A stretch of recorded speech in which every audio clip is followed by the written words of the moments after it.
Bonjour, aujourd'hui je vais vous faire une petite vidéo sur le matériel qui est indispensable et celui qui est plus superflu. Donc je vais partir sur mon matériel perso et ce que j'emmène en détecte. Alors le petit sac c'est plutôt du superflu et le gros sac c'est plutôt de l'indispensable. Donc déjà prévoir un sac assez grand pour tout mettre, étanche, c'est aussi bien, avec pas mal de poches pour pouvoir mettre tout ce que vous avez besoin. Donc nous allons voir maintenant le contenu. Alors voilà, déjà en premier lieu le détecteur. Donc on va pas faire de pub mais vous l'aurez reconnu. L'avantage de celui-là c'est déjà le sans fil et le fait qu'il puisse se glisser dans un sac à dos. J'ai eu plusieurs détecteurs, des très bien, des un peu moins bien. Par contre celui-là c'est vrai qu'au niveau encombrement c'est vraiment ce que j'ai trouvé de mieux. Donc le détecteur bien sûr, ça serait ballot de partir sans. La sacoche à merdouille, donc une sacoche de ces Brico Dépôt, assez costaud. Il y a le porte-pinpoint, de quoi mettre la paire de gants, de quoi mettre 2-3 trouvailles, des poches séparées, une ceinture qui tient bien et une poignée. Donc ça, j'ai essayé plusieurs sacoches, c'est ce que j'ai trouvé de plus costaud et de plus pratique. Donc bien sûr dans les éléments, le pinpoint avec une pile neuve, voire une pile de rechange, ça peut toujours servir. La paire de gants, c'est toujours bien de se protéger un petit peu, on ne sait jamais ce qu'on ramasse. Et là, en plus, cette sacoche est à peu près étanche, a des poches qui se ferment, donc si vous voulez mettre briquet, couteau et tout, pour éviter de les perdre. Une sacoche qui en plus est à peine une dizaine d'euros, et qui à mon avis est très bien pour notre activité. Donc le détecteur, la sacoche, le pinpoint. Qu'est-ce qu'on va avoir d'autre? Donc là j'ai toujours une deuxième paire de gants si jamais quelqu'un a oublié la sienne. Important aussi maintenant qu'on arrive en été, la petite sacoche avec la gourde, plus toujours une petite poche qui peut servir à mettre les chewing-gums, à mettre un petit peu tout ce qu'on peut avoir, les clés de voiture pour éviter de les perdre.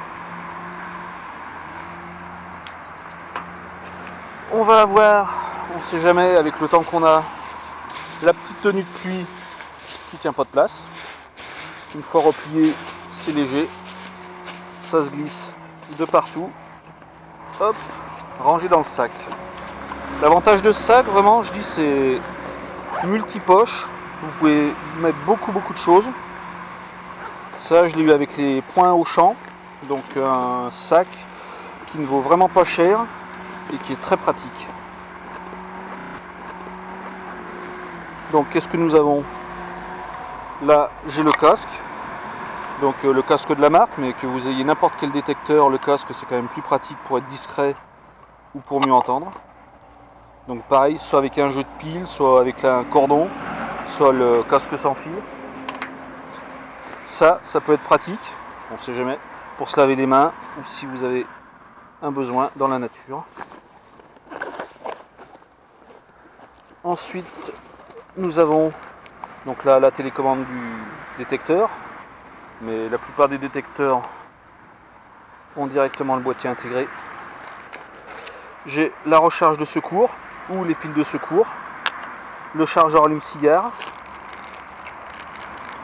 un petit kit avec différents cordons, les vis, ça peut être sympa les vis. J'ai fait une sortie où une vis s'est cassée et c'est vrai que ça peut vous pourrir la sortie, alors qu'un kit de vis sur Amazon vous trouvez ça pour rien du tout et ça peut vous sauver une sortie. Donc moi dans mes bricoles j'ai toujours un kit de vis, un kit de réparation, des piles d'avance, de quoi pouvoir partir sereinement.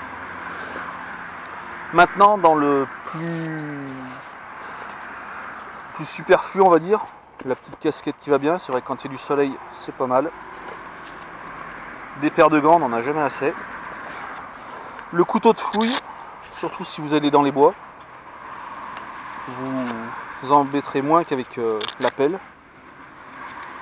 Donc celui-là, je l'emmène de temps en temps, selon ce que je fais. Une mini pelle, qui honnêtement m'a très peu servi vu la taille. Donc soit vraiment vous avez un sol meuble ou même du sable, ça va. Pour de la terre ou quelque chose de plus dur, vous allez vous casser le dos. L'avantage c'est qu'elle est vraiment petite, elle se glisse de partout. Donc je peux l'emmener en dépannage, mais je l'ai très peu utilisé. Ça, un petit kit des fois que j'emmène, où vous avez le couteau, qui peut servir lors d'un casse-croûte ou pour n'importe quoi. La petite lampe de poche, si vous allez dans des endroits un peu sombres, ça peut servir aussi. Ou si vous vous faites surprendre par la nuit. Donc ça, pareil, ça tient pas de place, ça peut toujours servir. Quelque chose que j'avais acheté, dont je me suis rarement servi, le petit piochon. C'est plus si vous allez carrément dans des rochers. L'avantage démontable, il ne tient pas de place. Donc celui-là, je l'emmène quasiment jamais. Mais en été sur sol vraiment dur, ça peut être utile aussi. Une petite truelle que j'avais pris, je m'en sers de temps en temps. Quand la cible est quasiment trouvée au lieu de creuser avec la pelle. Pour déterrer autour, ça peut être un outil sympa. La petite brosse à dents pour nettoyer, par contre souple. J'ai déjà abîmé des monnaies avec des brosses à dents un peu trop dures. Et le petit sac à dos 2 € de chez Decathlon pour fourrer un petit peu tout votre barda. Et bien sûr, dans ce qui ne quitte quasiment jamais la voiture, la pelle, la célèbre Draper, je pense qu'on est nombreux à l'avoir. Un modèle qui a l'avantage d'être très solide, pas trop grand, pas trop lourde. Et un petit sac étanche qui peut servir à mettre un petit peu tout et n'importe quoi et surtout qui protège la pelle. Quand on range ça dans la voiture, si on sort d'un champ un peu boueux, ça évite d'en mettre plein la voiture. Et toujours avec notre beau temps d'été, ce que j'emmène dans la voiture, une paire de bottes, pareil de chez Action, que j'ai trouvé à 5 € la paire. Ça évite de s'en mettre de partout. Donc ça, en principe, ça reste dans la voiture. La pelle, les bottes, tout le temps à dispo. Le sac principal avec le détecteur.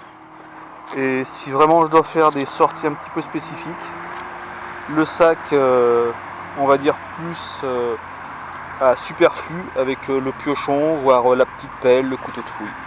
Maintenant, si vous avez d'autres idées d'objets utiles à emmener, mis à part bien sûr le téléphone qui peut vous servir à la fois de GPS ou même appeler en cas de problème, laissez vos commentaires et dites-moi si vous avez d'autres choses qui vous semblent plus superflues ou plus indispensables à emmener.